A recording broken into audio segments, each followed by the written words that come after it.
May mga trabaho na, tulad ni Kuya Teki, Baka lalabas na lang, may limousine na yan sa labas.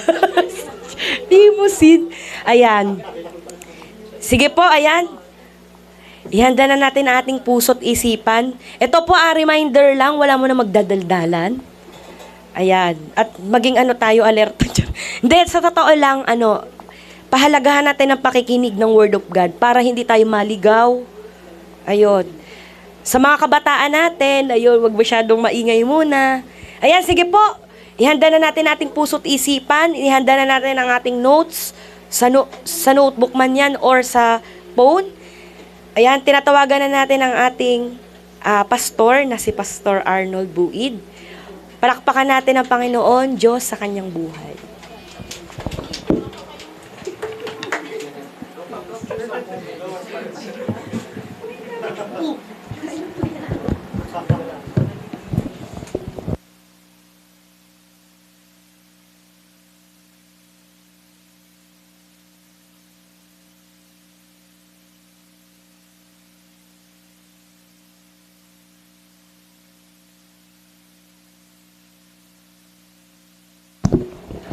Ayan, salamat. At andito tayo, no? Hello, sound check.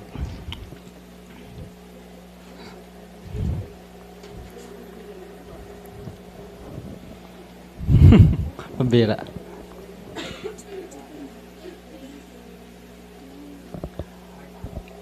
Ayan, so sa umagang ito ay mahalaga po ang ating topic. Ang ating pag-uusapan is what makes a Christian a Christian. Yan. Paano ba natin nasasabi na talagang paano bang isang Kristiyano nagiging Kristiyano? Kumbaga, paano ang lalaki nagiging lalaki? Dahil hindi siya nanganganak, lalaki na siya. Di ba ganon? Paano ang babae nagiging babae? Dahil ba meron siyang reproductive system na wala sa lalaki, kaya siya babae? So, may mga mabibigat na kadahilanan sa Biblia kung paano nasasabi sa biblical perspective, kung paano natin masasabi na ang isang Kristiyano ay isang Kristiyano. Okay? So, yan. So, tayo ay makipagbukas unang-una sa Biblia kung saan unang na-record sa Bible ang salitang Christian. Okay? At yan ay makikita natin sa Gawa, Acts chapter 11, verse 26. Sa Acts chapter 11 verse 26. Sabi dito, at nang kanyang matagpuan ay sinama niya ito sa Antioquia. 1 taon silang nanatili roon, nakasakasama ng iglesia at nagtuturo sa maraming tao. Doon sa Antioquia, unang tinawag na Kristiyano ang mga tagasunod ni Jesus. Ayon. Sabi ng Biblia sa Acts 11:26, doon sa Antioquia, unang tinawag na Kristiyano ang mga tagasunod ni Kristo. Kapag sinabing tagasunod ni Kristo, yun po yung mga disciple, mga disipulo. Kasi kapag sinabing disciple, wala yang pinagkaiba sa pagiging Kristiyano. Ayon.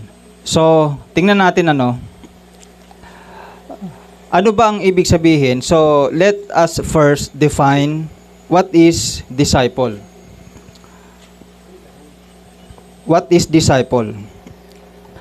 Okay?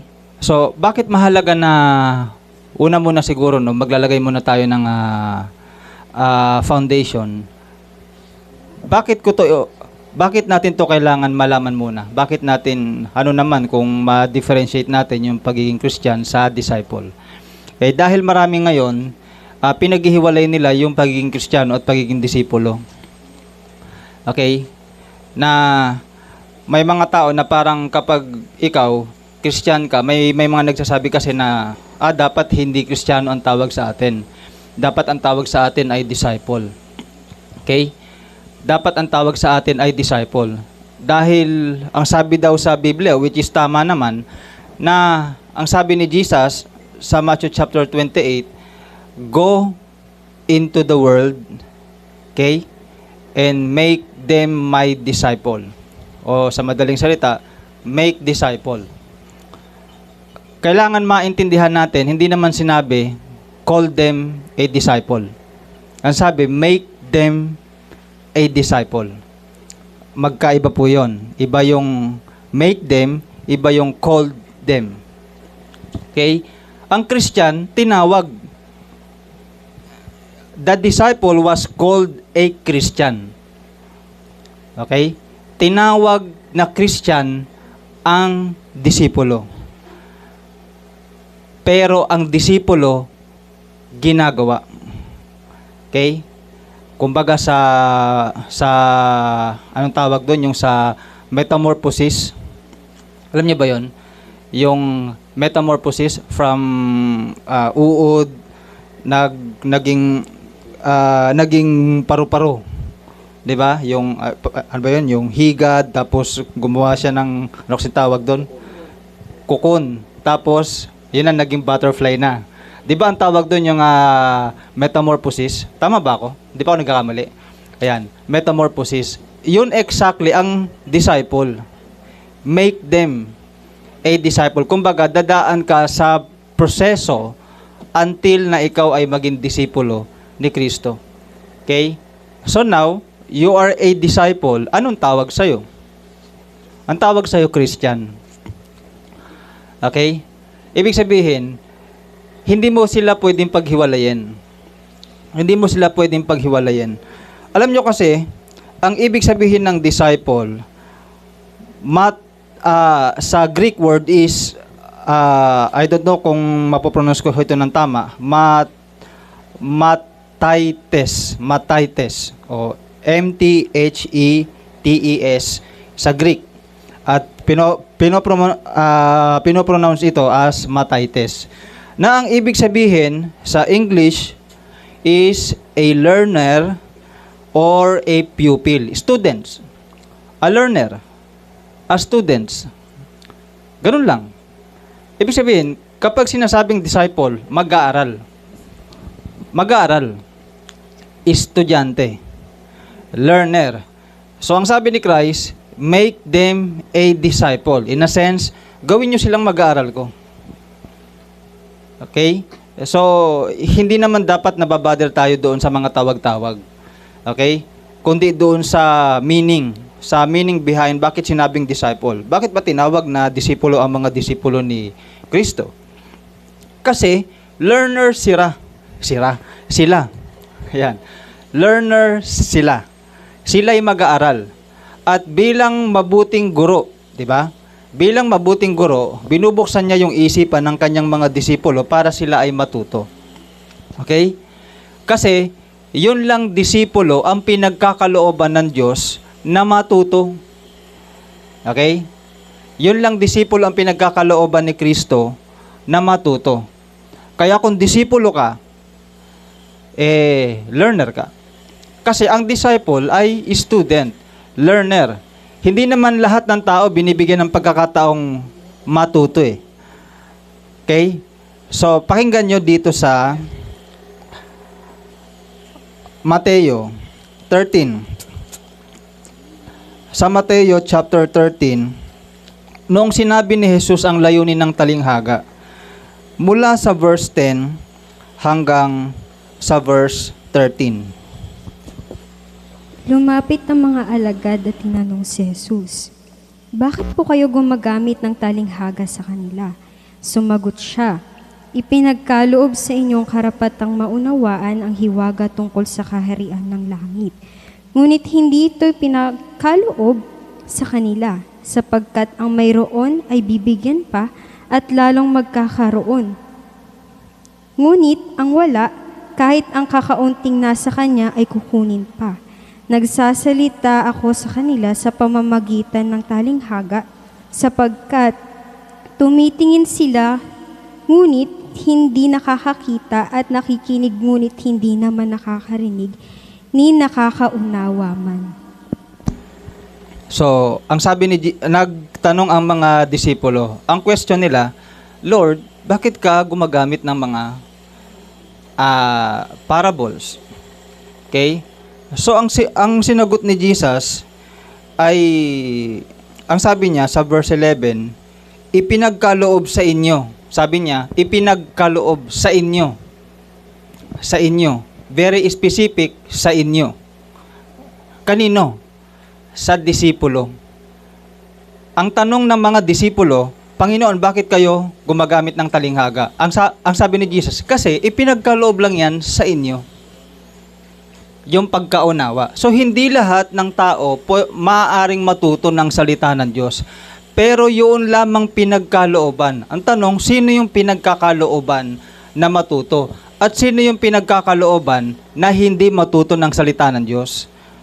So, ang sagot, ang pinagkakalooban na matuto is yung mga disipulo. Sila ang binigyan ni Kristo ng pagkaunawa na matuto. Okay? At hindi yan binibigay sa lahat ng tao. Yun lang disipulo. Kaya ang sabi ni Kristo, nung inutusan niya yung kanyang mga disciple, go ye into the world and make them my disciple. Ang sabi ni Kristo, gawin niyo silang disipulo ko. Hindi disipulo natin, ha? Disipulo ni Kristo. Bakit? Kasi ang magtuturo sa kanila, si Kristo pa rin. Hindi tayo. Kasi kung tayo magtuturo sa mga disciple ni Kristo, magkakaiba-iba tayo ng turo. Lalabas niyan, sumusunod ka sa tao. Sumusunod ka sa leader. Sumusunod ka sa pastor. Hindi ganun ang dapat mangyari. Dapat sumusunod ka kay Kristo. Kasi pag ako magturo sa inyo, sa akin kayo susunod. Di ba ganun yon? Pero kung si Kristo ang magtuturo sa inyo, you are a disciple of Christ kasi you are a student of Christ. Kayo ay estudyante ni Kristo. Kaya ang aking responsibilidad bilang nagtuturo, ituro ko lang yung tinuturo ni Kristo. Dahil hindi ko naman katuruan yon. Turo yon ni Kristo. Kung magtuturo ako ng sa akin, ang ending sa akin kayo susunod. Ayokong sumunod kayo sa akin dahil tao lang ako. Ang dami kong failures, no? Gusto ko sumunod tayong lahat kay Kristo. So, ang trabaho ko, i-guide ko lang kayo sa mga tinuturo ni Kristo. Then, kung kayo ay disciple, mauunawaan nyo yung mga tinuturo ni Kristo.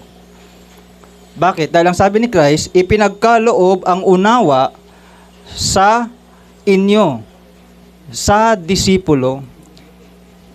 Kaya ang Diyos, kapag ang nakikinig ay hindi totoong disipulo, merong tabing na tinatawag sa Kanya. Hindi niya mauunawaan ang salita ng Diyos, kaya hindi rin siya makakasunod, ang ending, hindi rin siya makakasunod sa salita ng Diyos. Kasi hindi pa siya disipulo. Pero kung mag-decide ka na maging disipulo, maging estudyante ka, maging mag-aaral ka ng salita ng Diyos, maging estudyante ka ng Biblia, maging estudyante ka ng salita ng Diyos, pagkakalooban ka ng Diyos ng karunungan for you to understand His Word. Anong ipagkakaloob ng Diyos sa isang tao para maintindihan niya ang kanyang salita?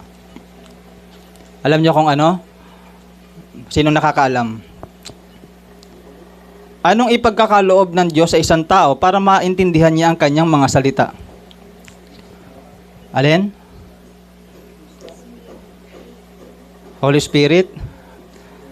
Anong talata natin doon? John 16:13. Okay? John 16:13. So, anong sabi doon? Sa John 16:13.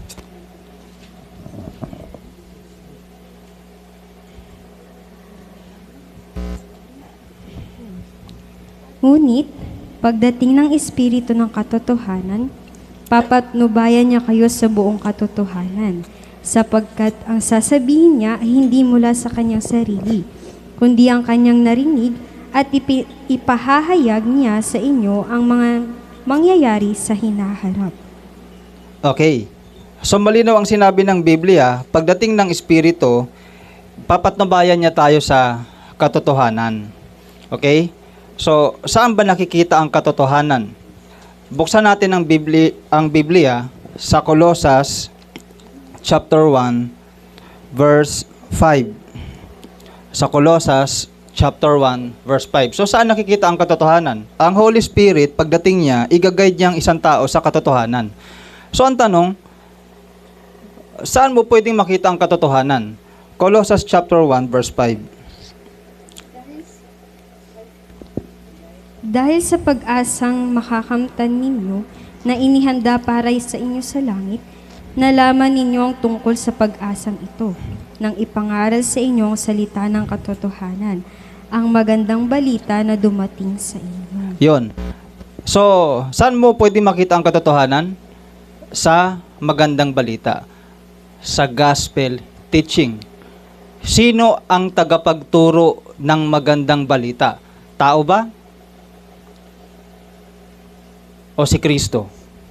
Ayon sa Luke 16:16, sino ang tagapangaral ng mabuting balita?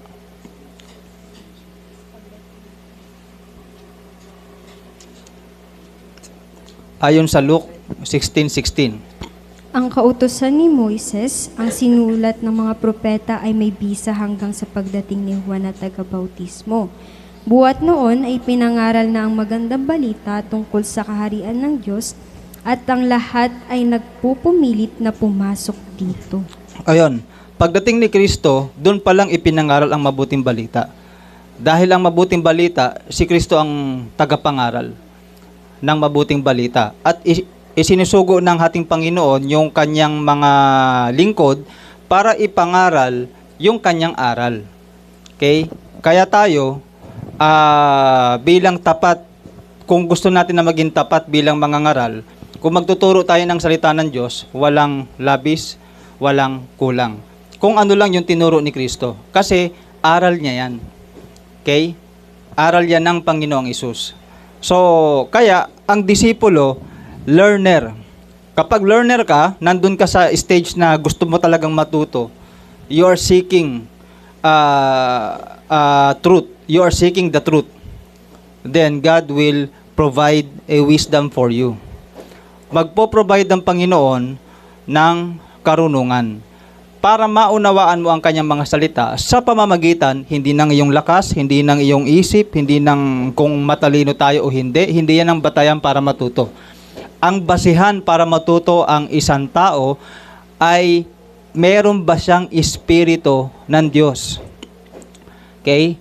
At para matanggap natin ang espiritu ng Diyos, ano ang dapat na gawin ng isang tao? Okay? Ayon sa Kawikaan chapter 1, verse 23. Proverbs chapter 1, verse 23. Ano ang gagawin ng isang tao para matanggap niya ang espiritu ng Diyos? Ang payo, pakinggan ninyo. Ang aking pangaral sa inyo ang diwa ko at ang aking kaalaman. Okay. Ang sabi doon, sa English, turn at my rebuke. Ang sabi ng Bible, turn at my rebuke. Ibig sabihin, sa Tagalog, bumalik kayo. Bumalik tayo sa kanyang saway. Bumalik tayo sa kanyang pagsasaway. Ibig sabihin, kung gusto mong matuto, magpasaway ka. Kapag sinaway ka ng salita ng Diyos, makinig ka, sumunod ka. Okay? So mag-analyze tayo, makinig tayo sa saway ng Diyos. At kapag marunong ka na, nandun ka na sa stage na marunong ka ng makinig, marunong ka ng magpasaway, sumusunod ka na sa mga saway ng Diyos. Ang sabi ng Biblia, ang promise ng Biblia, I will pour out my spirit unto you. I will pour out my spirit unto you. And kapag binigay na niya yung espiritu niya sa'yo, ano nang gagawin ng spirit? I will make known my words unto you. Sabi ng Bible, I will make known, gagawin kong ipauunawa ko sa iyo ang aking mga salita. So doon mo palang maunawaan ang salita ng Diyos. Kung, number 1, marunong kang babalik ka sa pagsasaway ng Diyos. Kapag sinabi ng Diyos, huwag mong gawin to, huwag mong gawin. Kapag sinabi ng Diyos, natutunan mo sa kanyang mga salita, gawin mo to, then gawin mo. Kapag nandun ka na sa stage na yon, kagaya ng mga disipulo, ang sabi niya kay Pedro sa Mark chapter 1, Peter, follow me. Sumunod si Pedro. 'Di ba? Kung ano ang sinasabi ni Jesus, ginagawa ng mga disciple. That is what makes them a disciple. Sumusunod sila sa kanilang teacher, kaya nga ang tawag nila kay Jesus nung una teacher eh. 'Di ba? Bakit? Kasi si Jesus nagtuturo. Nagtuturo siya ng nagtuturo, at dahil nagtuturo siya, nauunawaan ng mga disipulo at sumusunod sila. Kaya the more na sila ay sumusunod, the more na naiintindihan nila ang salita ng Diyos. Dahil ginagabayan sila ng Espiritu. Okay? So, ganun din tayo. Kapag marunong na tayong makinig sa sawayin ng Diyos, pagkakalooban ka ng Diyos ng kanyang Espiritu, at ang kanyang Espiritu ang tutulong para ikaw ay makaunawa. Okay? So, ganun ang disipulo. Okay? So, again, ano ang disciple?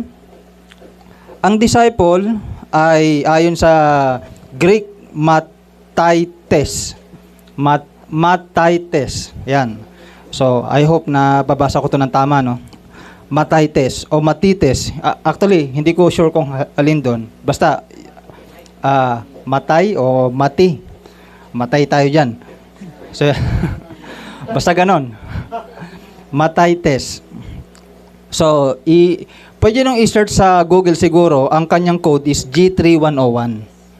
G3101. Greek 3101. So, pakinggan nyo, di ba sa Google, merong ganon yung pinopronounce, tapos mapakinggan mo doon. So, yun, i-search nyo lang doon. Basta, kapag sinabing disciple, ang English word ng disciple is a learner. A learner.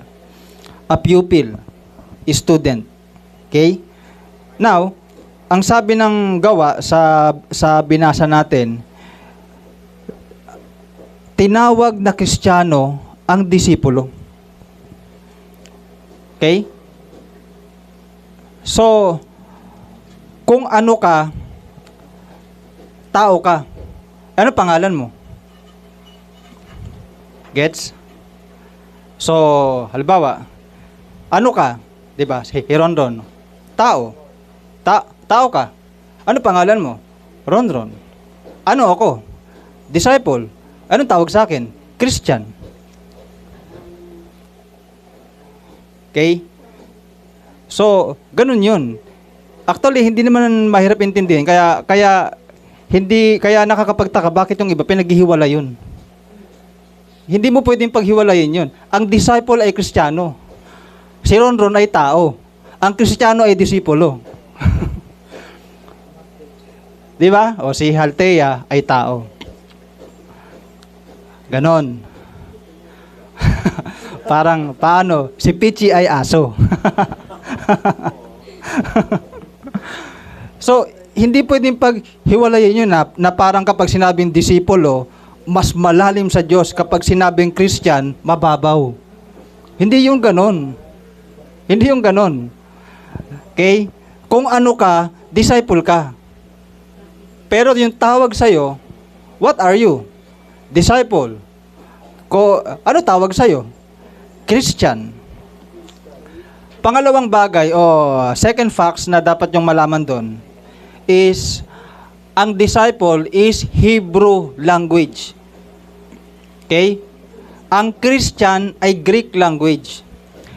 Ang mga Greek, ang mga Hentil, kasi yung Antioch, sa labas na yan ng Israel. Hindi na yan sakop ng Israel kasi. Yung disciple, kung babasahin niyo yung Acts chapter 10, galing silang Jerusalem. Ngayon, gusto silang patayin doon sa Jerusalem. Meaning, pinapersecute sila. Dumanas sila ng pag-uusig. Ngayon, dahil siyempre, takot sila, natatakot sila dahil pinapatay sila, pinapahirapan sila, inuusig sila. Ang ginawa nila, lumabas sila, tumakas sila. So, naghanap sila ng mga place na pwede nilang maging refuge. Okay? Maging refuge. So, yung iba, napunta kung saan-saan, hanggang sa may napunta sa Antioch.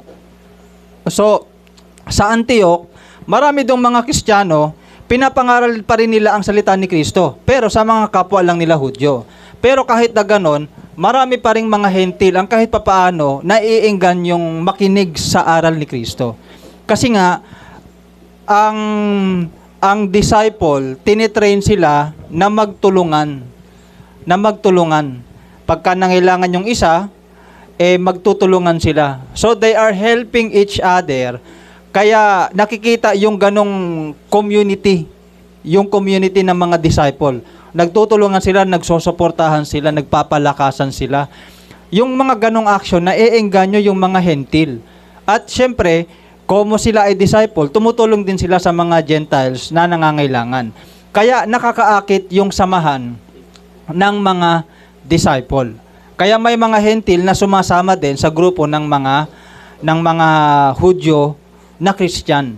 Okay? Until after 1 year sa pagtuturo ni Bernabe at ni Saul, si Pablo, hindi pa Pablo noon Saul pa lang siya noon 1 year silang nagtuturo doon hanggang sa nakikita na sila ng mga hentil. Ang sabi ng mga hentil, yan, mga Kristiyano yan. Oh, sila ang nagsabi na Kristiyano yung mga disipulo. Okay? Yung word na Christian, hindi niya man yung ginagamit ng mga Hebrew. Pero tinanggap. Anong katibayan? Tinanggap yan ng mga Hebrew. Tinanggap yan ng mga Hebrew people. Okay? Yun nga, yung sa 1 Peter chapter 4 verse 16. 1 Peter chapter 4 verse 16.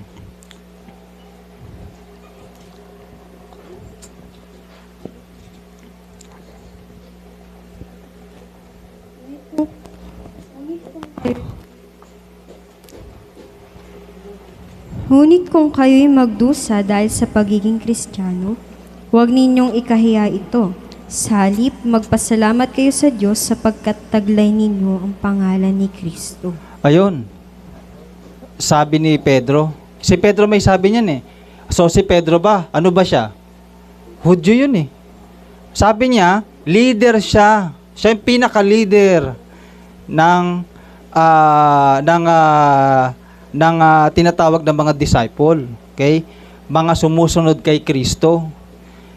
Ngayon, ang sabi ni Pedro, huwag niyong ikahiya ito na kayo ay umuusig dahil sa kayo ay Kristiyano.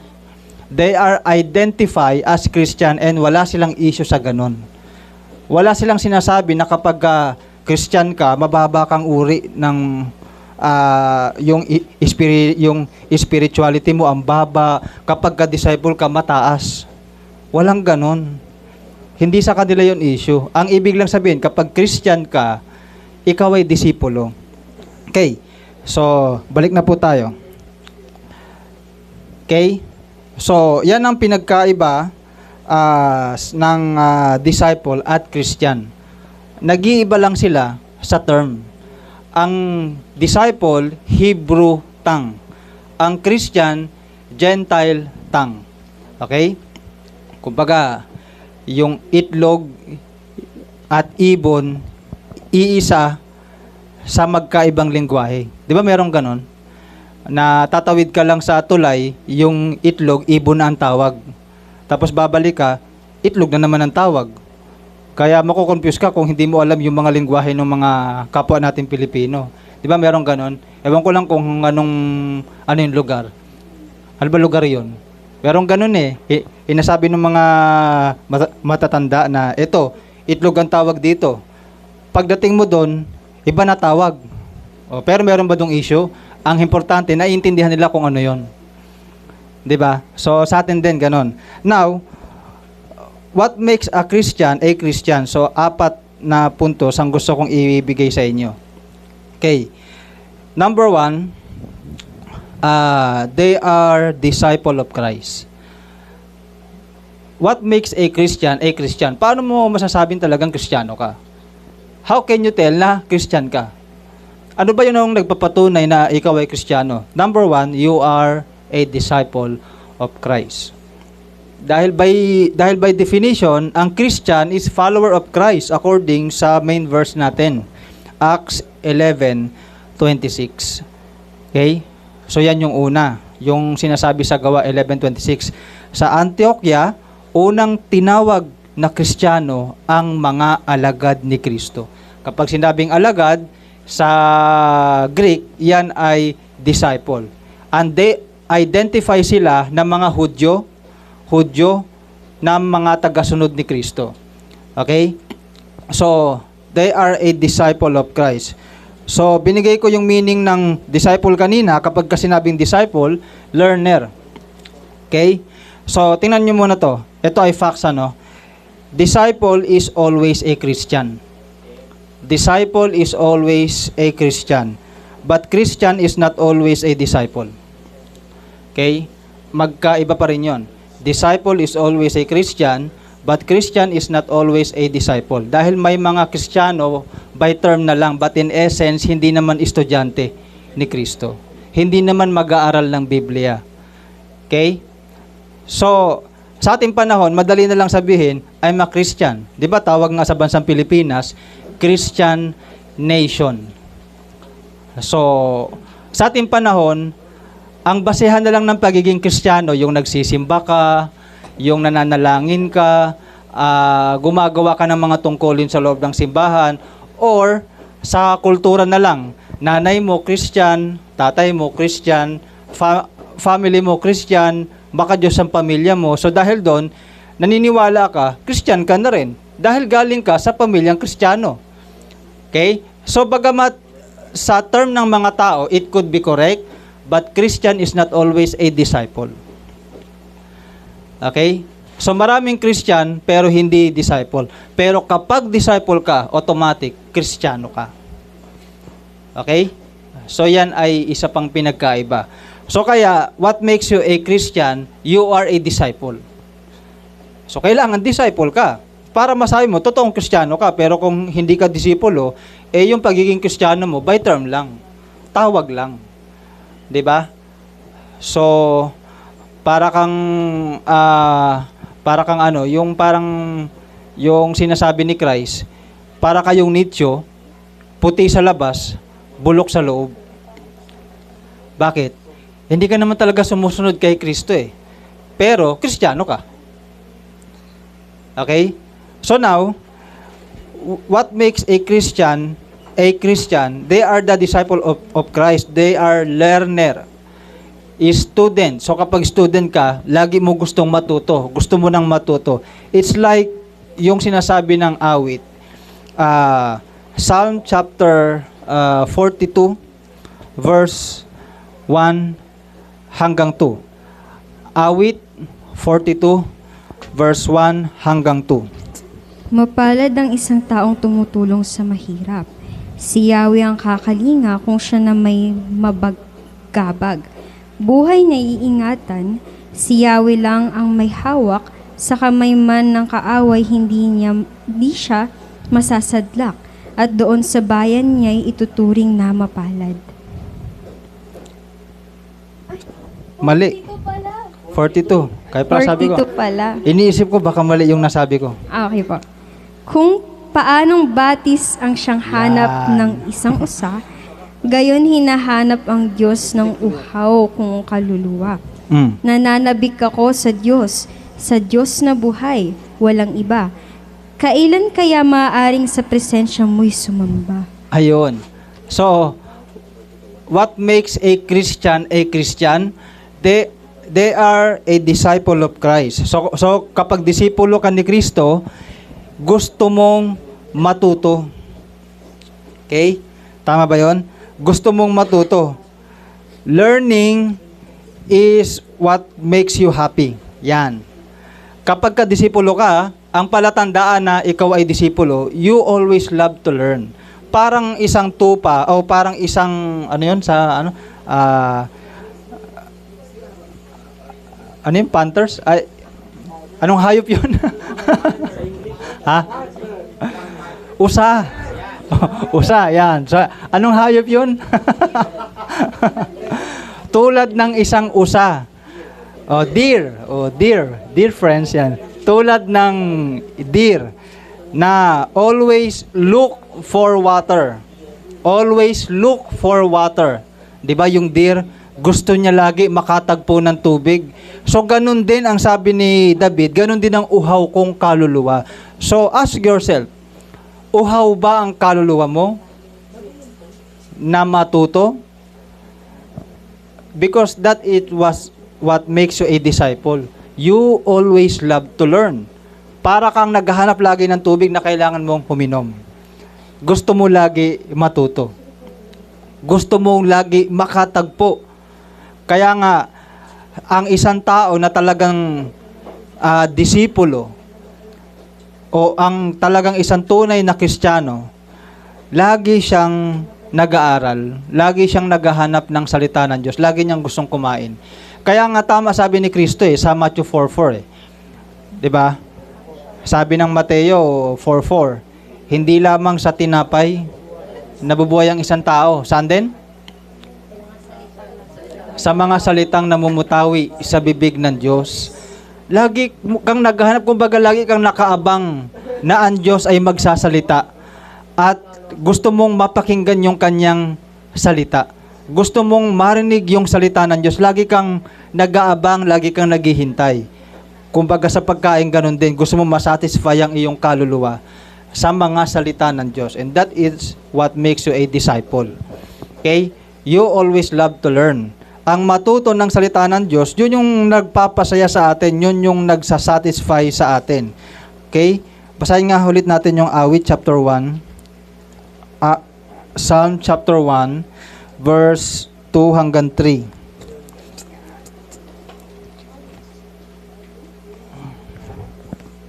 Mapalad ang taong hindi nakikinig sa payo ng masama at hindi sumusunod sa masama nilang halimbawa.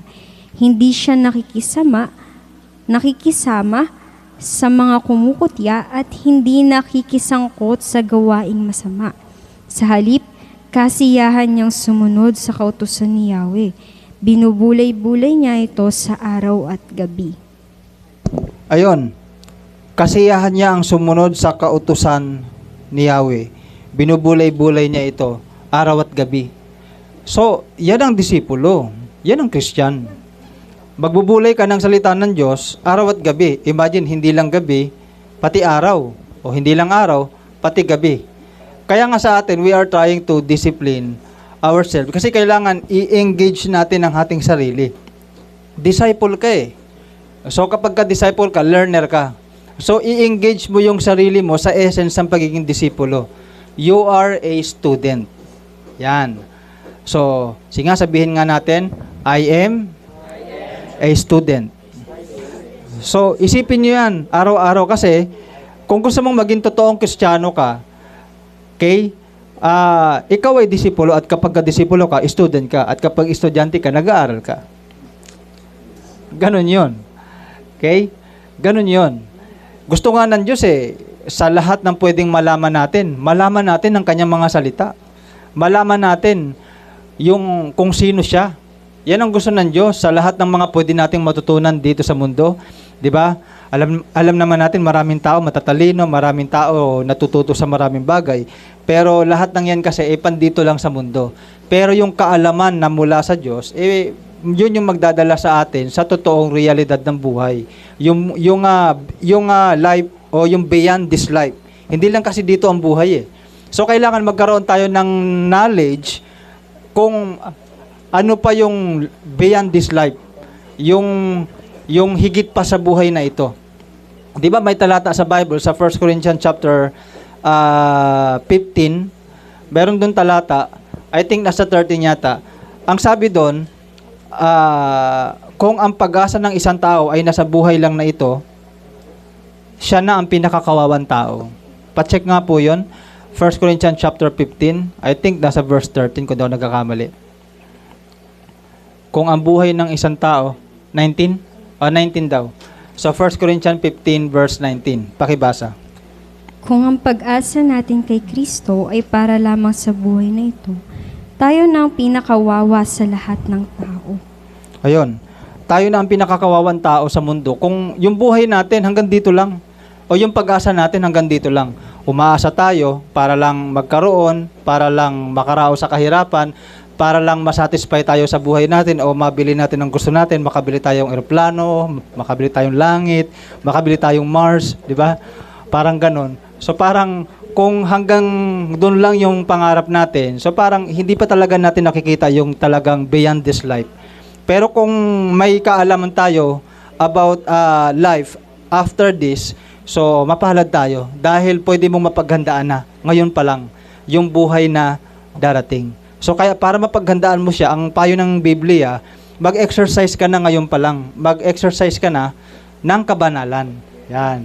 Mag-exercise ka na ng kabanalan ayon sa 1 Timothy chapter 4 verse 8. Mag-exercise ka na ng kabanalan. Dahil ang sabi doon, ang pagsasanay sa kabanalan ay may pangako hindi lamang sa buhay na ito, kundi maging sa buhay na darating. Kaya ang kabanalan intentional. Ang kabanalan intentional, ang matuto ng salita ng Diyos intentional. 'Di ba? Kagaya ng mga disipulo ni Kristo, minsan nagtatanong sila, Lord, bakit nagtuturo kayong talinghaga? Lord, anong ibig niyong sabihin dito? Ano yung pumapasok sa bibig? Ano yung lumalabas? 'Di ba? Kahit na sinasabi ni Jesus na ang kukunat ninyo talaga, ang hirap ninyong matuto. 'Di ba? So, pero kahit na ganon, matyaga si Christ at the end of the day, natuto pa rin yung mga disciple. Okay? Yeah. Hanggang ngayon ba, hindi pa rin yung napapagtanto? Di ba si Jesus, nagpakain ng 5,000 at nagpakain din siya ng 4,000. 2 beses siya nagpakain eh. Tapos, ang mga disciple nag-worry pa rin sa pagkain. Ang sabi ni Jesus, hindi pa rin ba ninyo nauunawaan? Hindi pa rin ba ninyo napapagtanto? Di ba? Ilan ang natira nung nagpakain ako ng 4,000? O sumagot yung mga disciple, 7 po. Ilan ang natira nung nagpakain ako ng 5,000? Sabi nila, 12 po. Oh, bakit naman problema pa kayo sa isang tinapay? Mayroon na tayong, anong tawag doon? Record na wala talagang problema. Di ba? May record na meron ng testimony. Yung mga disciple, ang hirap pa rin nila matuto. Ganyan naman kapag estudyante, 'di ba may mga slow learner? 'Di ba? Yung unang turo mo, hindi kaagad nakukuha, pero nakiki-amen niya, pero hindi niya nagigets 'yun. Oh, mag-amen lang siya pero hindi niya naiintindihan. Sa Bible kasi, kine-question yung parang talaga ba naiintindihan mo? Bakit ka nag-amen hindi mo naman naiintindihan? Okay? Saan nga yun? Nabasa ko yun sa 1 Corinthians chapter 14 eh. Sa 1 Corinthians chapter 13.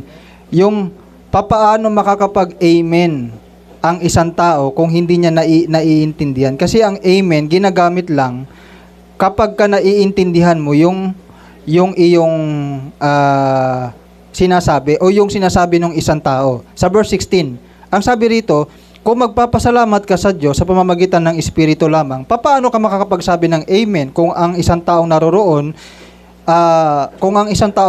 ngunit wala namang ganong kaloob, kung hindi niya maunawaan ang inyong sinasabi. So kung hindi maunawaan ng isang tao ang sinasabi ng isang tao, paano siya makakapag-amen? Kasi ang amen, ginagamit yan kapag naiintindihan mo yung sinasabi ng isang tao. Hindi mo yan dapat basa-basa binabanggit din. Nakiki-amen lang yung iba, pero ang totoo, ano daw? Ha? Ano raw? Oh, di ba? Kaya pati yung amen, mayroong tamang paggamit, nag-amen ka lang kung talagang naiintindihan mo. Di ba? Kung pipilitin ka mag-amen, na hindi, sabihin natin, amen. Di ba? Ang tanong, naiintindihan ba? So, dapat naiintindihan. Okay? So, yun po yun. So, napahaba na tayo dito. What makes a Christian? Number 1, they are a disciple of Christ. Kapag ka-disciple ka, ikaw ay, learner. Learner ka. Number 2, what makes you a Christian? What makes you a Christian? Number 2, they have the legacy of Christ. They have the legacy of Christ. Nasa iyo yung legacy ni Kristo. Okay? Kapag tiningnan ng tao yung buhay mo, ang ma-identify ka as follower of Christ dahil pinagpapatuloy mo yung legacy ni Kristo. Ano ba si Kristo? He is a loving God.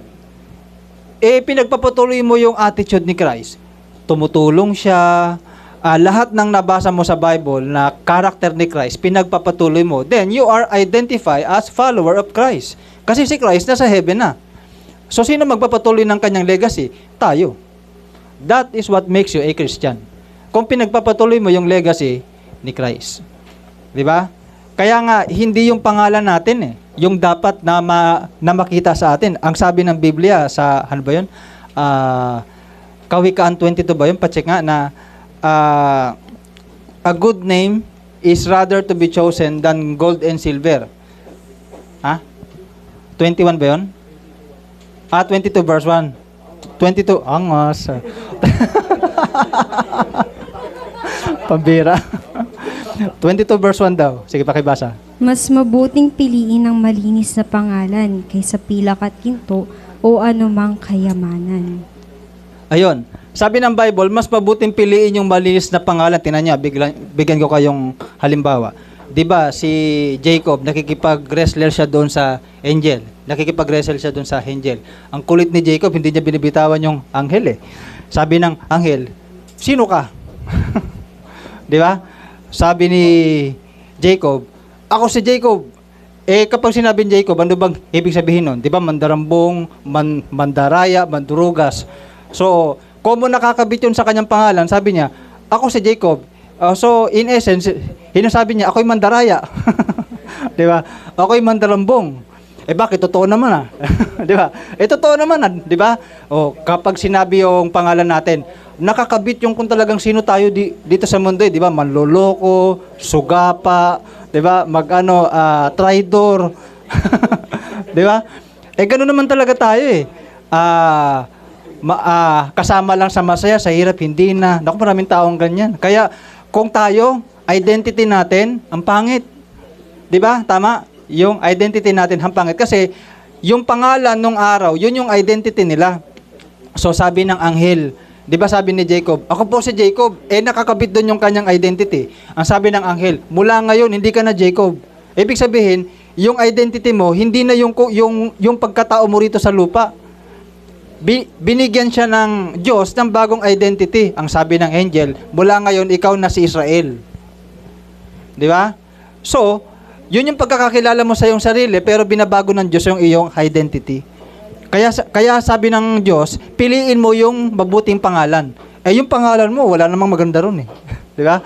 Sa ating pangalan, wala namang maganda dahil ang daming butas ng pangalan natin. Di ba? Pasimba-simba eh, tapos hindi naman ganun. Di ba? Sabi nila, ang daming butas. Kaya, hindi yun eh, kundi kung ano yung binibigay ng Diyos na identity natin. Mula sa Kanya. Kasi, si Christ, yung Kanyang legacy, wala kang maipipintas doon. Yung identity ni Christ, perfect yun. Kaya nga ang sabi ng Bible whoever is in Christ, ang sino mang nakipag-isa kay Kristo, sa Colossians chapter 2, verse 10, ang sino mang nakipag-isa sa Kanya ay isa ng ganap. Sige nga, pakibasa. Ang ganda kasi nun eh. Colossians chapter 2, verse 10. Okay na?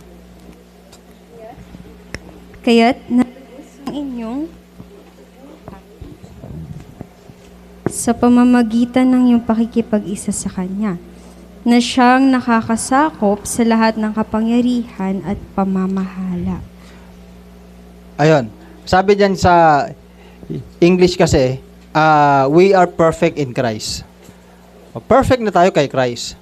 Wala na maipipintas sa'yo dahil nasa iyo si Christ. Pero yung identity mo per se, yun, maraming maipipintas yun sa atin. Kasi yung pangalan ko, hanggang ngayon, nagkakasala ako, nawitness ng iba. So, ititira yun, ipampupukol yun doon sa'yo. Pero yung identity mo sa Diyos, hindi. Dahil ang identity natin, si Kristo lang.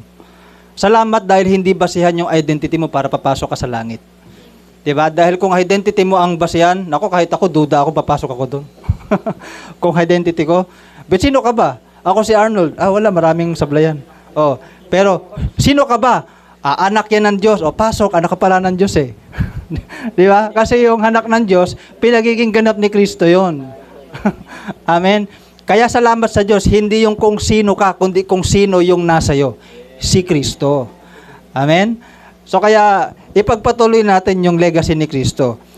Kilalanin lang kasi natin siya. Aralin natin ang kanyang salita, pakinig tayo sa mga salita ng Diyos, makikilala mo si Kristo. Makikita mo, nagpapatawad siya. Kahit sinasaktan siya, pinapako siya, nagpatawad siya yun, meron kang reference kung anong kokopyahin mo sa buhay mo. Okay? Huwag natin kopyahin yung mga tatalino dito sa earth. Di ba? Yung mga tatalino, yung mga nag-a-advise sa mga buhay-buhay natin. Mas maigi yung kay Kristo. Kung paano niya pinerform, ginamit, o yung kanyang pagiging modelo. Kaya ang sabi ni Pablo, Sa 1 Corinthians chapter 11 verse 1, imitate me as I imitate Christ. Kaya kung tayo, gusto natin yung tao sa ating paligid, masundan nila si Kristo. Tayo rin kasi, sundan natin si Kristo. Meaning, yung legacy ni Kristo ipagpatuloy natin. Para meron din titingin sa atin, magiging example tayo ng kung sino si Kristo, makikita ng iba, gagayahin din nila si Kristo dahil yung buhay ni Kristo ang nakakaakit, hindi naman yung buhay natin. 'Di ba? Yung buhay ni Kristo yung nakakaakit. 'Di ba? Si Kristo naglilinis. Nagaano 'yon? Kapag kamay marumi, nililinis niya. 'Di ba yung templo nilinis niya? Kasi ginawang sugalan. Oh, nilinis niya. So kaya may siguro sa atin, maglinis din tayo, no? Oh. Mag-community service kaya tayo, maglinis tayo, mag-ipon tayong basura. No? Tapos itapon natin. Saan? Yun yung tanong. Sa bahay nila. Papambira. Inipon mo yung basura tapos hinagit mo sa bahay nila. At least naka-plastic na. Oh. Naka-organize. Pambira. Gandang idea nun ah. O babarangay tayo dyan, Brad. Binalik din. So yun si Christ. Kung sino si Christ, sundan natin, we are continuing Christ's legacy. Number 3, what makes a Christian a Christian? They glorify God under persecution. They give glory to God even under persecution. So, what I mean by this is, siguro, hindi lang persecution, kundi kahit sa mga smooth. Kasi nakikita natin maraming Kristiyano hindi na nagpapaka-Kristiyano dahil sa failure sa buhay. Pero meron din, hindi natin may tatanggi, dahil sa success sa buhay, hindi na nagpapaka-Kristiyano. Nakuha nyo? Hindi na nagpapaka-Kristiyano dahil dumami na yung kayamanan, naging yung sabi ng Bible, yung definition ng mundo, yung lust of the eye, lust of the flesh, at yung pride of life, yon 1 John chapter 2 verse 15 hanggang 16. So, yung pride of life kasi, yung dahil meron ka naman talagang hipagmamalaki, nakabili kang sasakyan, nakabili kang bahay. Kaya nga lang dahil doon, parang ginagawa mo na siyang reference na mas nakakaangat ka sa iba na practically totoo naman. Pero kasi ganito ang sabi ni Christ sa Luke chapter 12 verse 15. Ang sabi ni Christ, huwag kayong pakibasa na nga lang, nakalimutan ko. Luke 12:15. Ang buhay daw kasi ng tao, sige nga. At sinabi niya sa kanilang lahat, mag-ingat kayo sa lahat ng uri ng kasakiman, sapagkat ang buhay ng tao ay wala sa dami ng kanyang kayamanan. Ayun. Ang buhay ng tao, hindi naman pala basehan yung dami ng kayamanan. Kaya tayo ng mga Christian, hindi tayo dapat naiinggit. We are not comparing ourselves kung talaga bang may Diyos ako? Bakit? Ang hirap ko pa rin eh. Hindi ako nakakaangat. Sila nga eh. Hindi naman sila makadiyos, pero bakit nananagana sila? Nakakabili silang andoks, nakakabili silang baboy, nakakabili silang pagkain, nakakakain sila sa mga inasal, sa Jollibee, sa McDo, sa Chowking. Bali, yung Chowking doon sa Pantok, umaga, tanghali, Jollibee, hapon, mga inasal, gabi, McDo, parang gano'n. So, kinumpleto doon yung buong ng tao eh, yung buong cravings ng tao eh, no? So, yung pamukat-mukat mo dahil may pambili, nagkasakit. Hindi na kasi nakain ng gulay, hindi na nakain ng okra, hindi na kumakain ng kalabasa, hindi na kumakain ng yung mga tuyo, kalamansi, hindi na kumakain yung buhay na isda, hindi na rin kumakain. Grabe, may napanood ako. Isda gumagalaw, sinausaw lang sa may suka, tapos kinain na. Oh. Grabe lakas ng panunaw nun, ano? Yun. Ibig sabihin, ginagawang basihan yung success sa buhay kung success ka rin sa faith mo. Yan. Hindi po ganon. Ang sabi ni Christ, hindi ganon nag-work ang buhay. Ang buhay ng tao, hindi basihan yung dami ng kayamanan. Kaya, wag tayong maging sakim dahil ang buhay ng tao ay wala sa dami ng kanyang kayamanan. Kundi, dapat? Makontento tayo sa kung anong meron tayo. Okay? makontento tayo. Be content on what you have. 1 Corinthians chapter 6, 1 Timothy chapter 6, verse 9. Okay? Makontento tayo kung tayo ay may kinakain, kung tayo ay may isinusuot, sapagkat ang nagnanasang yumaman, ang sabi doon, ay nahuhulog sa maraming bitag. Sa verse 10, sapagkat ang pag-ibig sa salapi ay ugat ng lahat ng kasamaan. Sa pagnanasang yumaman, iniiwan ng karamihan ng kanilang pananampalataya. So, meaning, yung success could be danger kung hindi na ma-handle ng tama. Kung mag-success tayo, anong dapat natin gawin? Anong dapat natin gawin kung mag-success tayo? Huwag natin kalimutan yung nangangailangan. Sa ganun mo ibabalanse yung success. Meron kang pera, mag-engage tayo sa pagtulong. Okay? At yan yung essence ng giving. Yan yung essence ng giving. Yan ang essence ng tithing in the first place. Para wag malampasan yung mga nagugutom. 'Di ba? Kaya tayo, sikapin natin na maka-engage tayo sa ganung pagtulong. 'Di ba? Nagbibigay tayo to help others. Amen? So, maigi, nag-i-engage tayo sa mga ganyan. Kaya somehow nakakatuwa yung mga tao na talagang nag-i-engage sila sa mga ganon. Though, hindi yung basihan ng kaligtasan. Pero, sa mga ligtas, nilulook forward ng Lord na maging ganon tayo. Nagagawa nung taong hindi Kristiyano, nagagawa nung taong hindi maka-Diyos. How much more tayo na tayo dapat compassionate tayo, naawa tayo sa iba, nakakatulong tayo. Dapat mas nakakatulong tayo kaysa sa mga tao na hindi Kristiyano. Okay? So, hindi man sa financial, yung pag-i-encourage lang, malaking bagay na eh. Yung wag lang tayong humatol, malaking bagay na nun eh. Yung hindi mo hatulan yung isang tao, maraming paraan ng pagtulong. Okay? Pero kung tayo naging success, ang sabi ng Biblia, kung maghahanda ka, di ba? Nalala niyo yun? Luke 14, verse 12. Anong gagawin mo kapag magbe-birthday ka? Pakainin ng may hirap. Huwag mong anyayahan yung mayaman. Yung mga taong kayang magbalik sa'yo ng tulong. Halimbawa, in-invite mo si governor, di ba? O yung kaibigan mong meron din ganon. Pagka nag-birthday yun, anyayahan ka din nun. So, okay yun. Pero ang sabi ng Lord, ang sabi ni Jesus, Luke 14 verse 12, kung maghahanda ka, wag mong anyayahan yung mga taong kayang magbalik. Basahin mo na nga.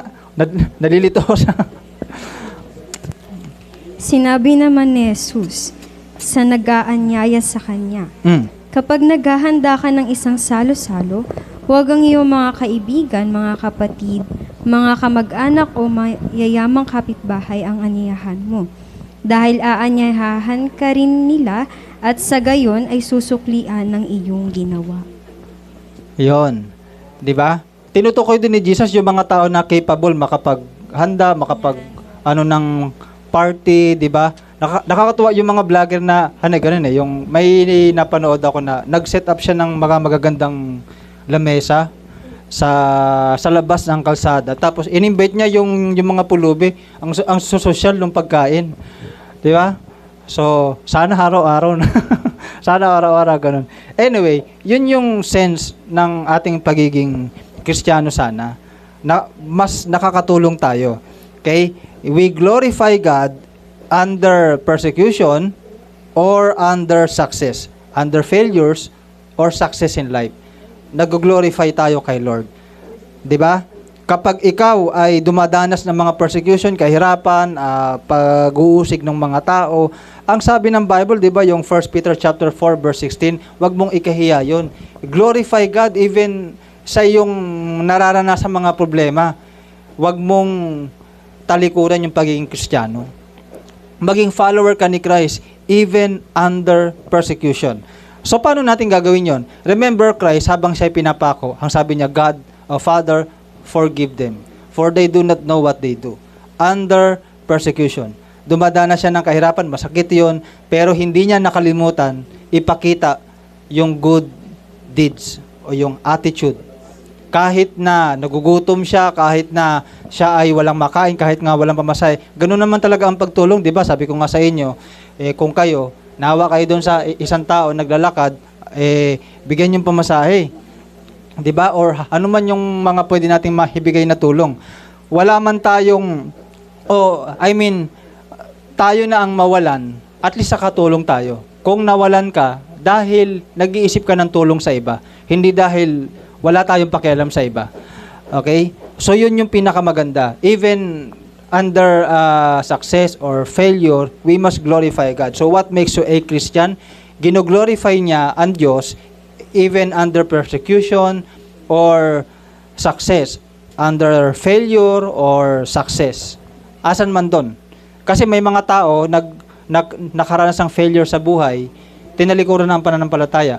May mga tao nakaranas ng success sa buhay, tinalikuran ng pananampalataya. Pero what makes you a Christian? Ano man yung flavor ng buhay mo ngayon, Kristiyano ka pa rin. Ngayon, ang pait-pait, di ba? Wala man lang asin, walang may halo doon sa hampalaya, ang pait-pait ang buhay mo. Alam niyo yung moment na parang walang naniniwala sa'yo? Yung moment na parang walang nakikinig sa'yo? Yung parang yung mga battles mo sa buhay parang sa'yo lang at walang pakialam yung iba? Di ba? So may time na ganun talaga eh. Ang buhay natin hindi laging smooth. Hindi laging may friend na nakikinig sa'yo. Minsan para kang walang kaibigan. Minsan parang walang interesado sa buhay mo. Tanggapin niyo yun. Yan ang buhay natin. 'Di ba? At yan ang dahilan bakit tayo nagiging matatag. Kung walang kahirapan sa buhay, kailan tayo magiging malakas? Ang nagpapalakas sa atin, yung mga ganyan eh. Yung mga ganyan problema, misa wala kang kaibigan, matuto kang kumilos sa iyong sariling pa, 'di ba? 'Di ba? So, hindi ka sanay sa init, kaso wala naman kayong kuryente. Anong gagawin mo? Kailangan mong sanayin sarili mo. 'Di ba? So, ganun. Matuto tayo mag-adjust sa buhay. Amen? Dahil yun yung talagang buhay ng tao. Hindi laging smooth. Minsan may kasama ka, minsan wala. Minsan meron kang kaibigan, minsan wala. Minsan may nakinig sa'yo, minsan wala. Minsan lahat kampi sa'yo, minsan lahat kaaway mo. Di ba ganun? Pero sa lahat ng yon, maging Kristiyano ka. Amen? Dahil tinuturuan tayo ng Lord. So for that, let us read Romans chapter 5, verse 3. Romans chapter 5, verse 3.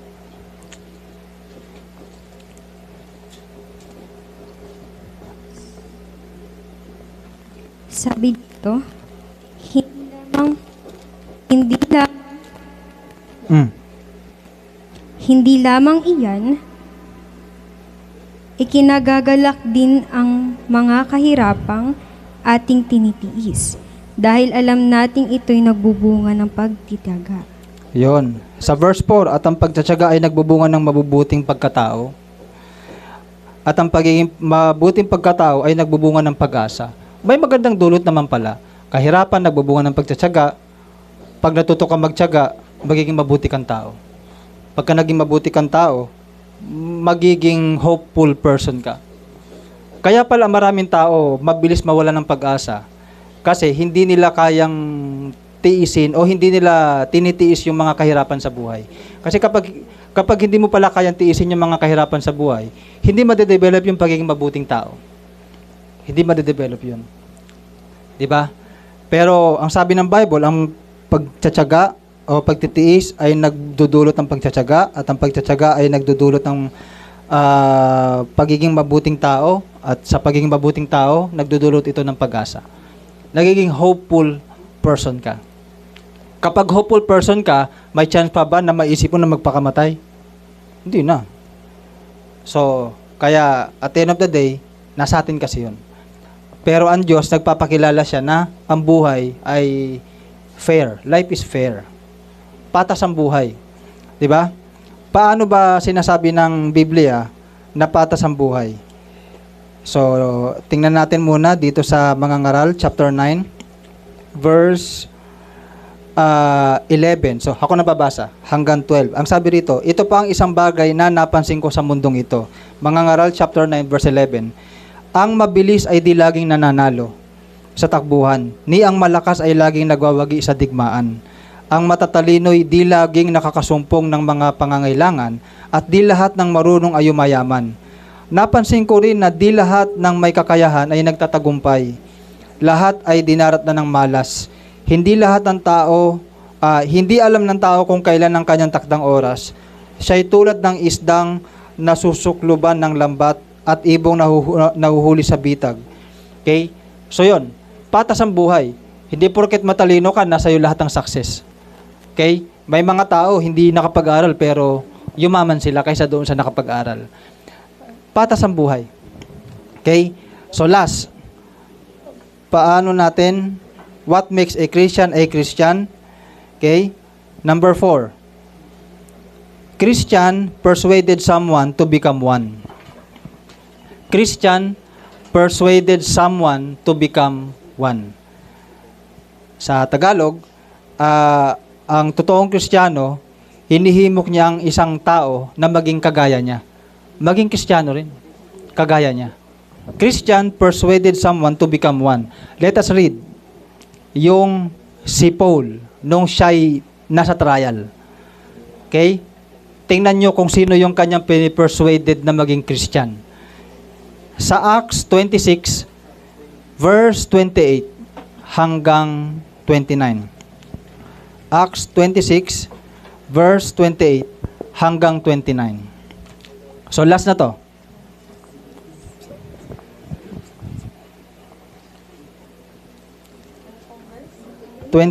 Hanggang 29. Sabi dito sa Acts chapter 26, verse 28 hanggang 29, sinabi ni Agripa kay Pablo, sa palagay mo ba'y mahihikayat mo akong maging Kristiyano sa loob ng maikling panahon? Sumagot si Pablo, maging sa maikli o sa mahabang panahon, loobin nawa ng Diyos na hindi lamang kayo, kundi ang lahat ng nakakarinig sa akin ngayon ay maging kagaya ko, maliban sa mga tanikalang ito. Ayun. Ang sabi ni Pablo, tinan niyo si Paul, naiintindihan niya yung proseso. It could be short, it could be long. Sa isang tao na maging isang Kristiyano. Di ba? Tayo minamadali natin eh. Naituro ko na lahat sa'yo hanggang ngayon hindi ka pa Christian. Di ba? Grabe ka naman, ilang taon na kitang pinapollow up. Di ba? Bakit hanggang ngayon ganyan ka pa rin? Anong sabi ni Paul? Kahit sa maiksi o sa mahabang panahon, talangin ko, maging Kristiyano ka. Ang kausap ni Paul, sino? Haring Agripa. Sabi ni Haring Agripa abay, sa palagay mo ba, sa loob ng maikling panahon, mahikayat mo ko dyan? Diba? Kaya normal yung rejection. Yung rejection ba ngayon, bukas rejection pa din? Pwedeng oo na bukas eh. So kung hindi ka makulit. Diba? Ganun lang yun. Kaya mag-aakay tayo ng kaluluwa, wag lang natin tigilan. It could be short, it could be long. Diba? Pwedeng ganun eh. Hindi mo pwedeng masabi, hindi mo pwedeng lagyan ng sukat-sukat yan kung kailan magiging Kristiyano ang isang tao. Ang importante, kagaya ni Paul, ang sabi niya, hindi lang, kahit sa maiksi o sa mahaba pang panahon, at hindi lang kayo, pati lahat ng tao sa inyo, maging Kristiyano. Tapang ni Paul, no? Hari yung kausap niya, tapos ginaganon-ganon niya. Pero kasi, nasa, trial to eh. Wala naman sila makitang kasing pagkakamali ni Paul. Bakit siya ikukulong or ipapatay?